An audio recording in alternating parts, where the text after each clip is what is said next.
जय मल्हार मित्रांनो, तुम्हाला व तुमच्या परिवाराला माझ्याकडून होळी आणि धुलीवंदनाच्या हार्दिक अशा शुभेच्छा. मित्रांनो, भारतीय हिंदू संस्कृतीतील प्रमुख महत्त्वाच्या सणांपैकी होळी हा एक महत्त्वाचा सण. पण मित्रांनो, आपण होळी का साजरी करतो? होळी साजरा करण्यामागे काय कारण आहे? तर त्यामागे एक कथा आहे. ती कथा अशी की पूर्वी दैत्यकुळामध्ये हिरण्यकश्यपू नावाचा एक राक्षस होता. त्या राक्षसाला आपल्या शक्तीचा गर्व झाला. त्याला असं वाटू लागलं की तिन्ही लोकाचा जणू तोच स्वामी आहे.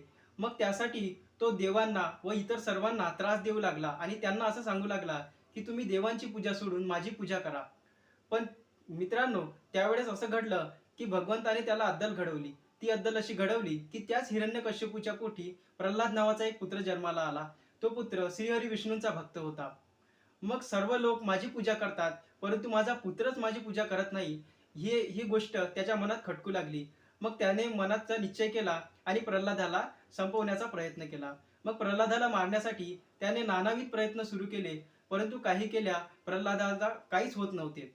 मग अशातच त्याच हिरण्यकश्यपूची जी बहीण होती होलिका, तिला असं वरदान प्राप्त होतं की तिला आग जाळू शकणार नाही, ती अग्नीमध्ये भस्म होऊ शकणार नाही.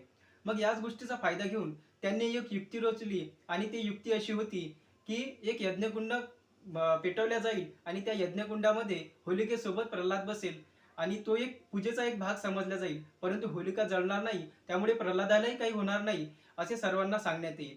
आणि त्यामुळे प्रल्हाद हा सुद्धा जळून जाईल, परंतु होलिकेला काही होणार नाही असे त्या दोघांना वाटले.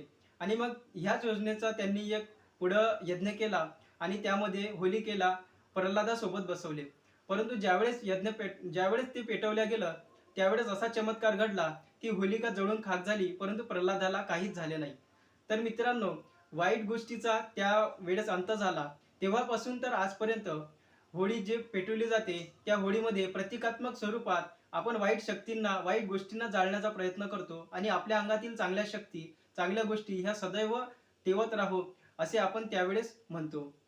तर मित्रांनो, आपण सुद्धा आपल्या शरीरामधील, आपल्या अंगातील ज्या नकारात्मक गोष्टी आहेत, ज्या वाईट गोष्टी आहेत, त्या ह्या होळीत जाळून टाकूया आणि चांगल्या प्रकारे होळी साजरी करून आपल्या अंगातील ज्या चांगल्या गुण आहे, ज्या चांगली ऊर्जा आहे, ते ऊर्जा जिवंत ठेवूया.